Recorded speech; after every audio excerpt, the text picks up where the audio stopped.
Do you think that this shoot will help shift the way that people think about trans narratives? I mean, for example, you know, the mainstream media struggles so much to present trans stories in a nuanced way. And I want you all to react to this clip from Piers Morgan when he interviewed Janet Mock earlier this week. God. Take a look. Had I not known anything about your story, I would have had absolutely not a clue that you had ever been a boy, a male. Mm-hmm. Which makes me absolutely believe you should always have been a woman. And that must have been what you felt when you were young. Take me back to when you first thought, this is not right. I'm not Charles, which was the name you were given when you were born in Hawaii. I'm a woman. I'm a girl. I think for me, it was just, I always knew that I was me. I didn't know that it was about gender or that it was about anything other than just the inclinations that I just kind of naturally had. Did you ever feel like, say, I can't deal with this, I'm going to have to go back to being a boy, Charles? At what point did you change your name? I think for me, it was a series of little bitty steps, which I do detail in the book.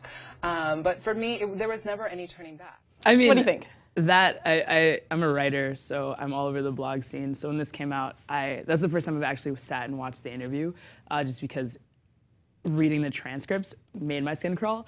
The fact that he kept addressing her by her birth name, just like very simple things that any journalist beforehand, I would assume, would look on the internet and realize, like, this is not how you talk to a trans person, this is not how you talk to a person. But the media recently has just time and time again been so severely like just missing the mark on how to talk to trans people. And he went on a tirade afterwards as if we were supposed to feel sorry for him. And it's like, I'm sorry, you white, privileged, rich man. Nobody cares. Like, this is not your soapbox to stand on. And someone like Mock, who is so verbally expressive, so talented, so gorgeous.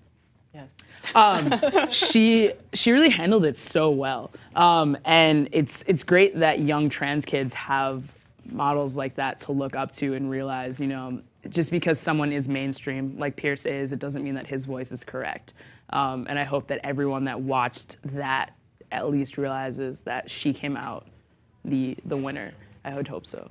And also, I think the graphic at the very bottom says something to the effect of, like, born a boy until 18. Yeah, until That's 18. Also making it seem like when you're trans, all of a sudden you wake up one day and you're like, I'm a this. All of a sudden. Like, it's just, so she talks about how when she was, I think 3 to 6 is when children recognize themselves as a gender.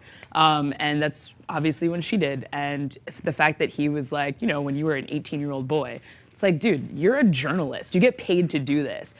And it was mind-blowing to me. I watched it, and the halftime, he only focused about her gender, her boy's childhood, didn't focus about her work and her book, that she tried to present the realness at all. And I was so pissed, and I follow and watch on their Twitter, and he tried to say that I am support trans community. Why I got so many attacks by transgender people, by trans communities. Sure. I mean, it seemed to me like Piers Morgan really wanted, like, a hug for not misgendering Janet, and also just for, like, getting it right, which you don't get extra credit for getting it right. That's how it has to be.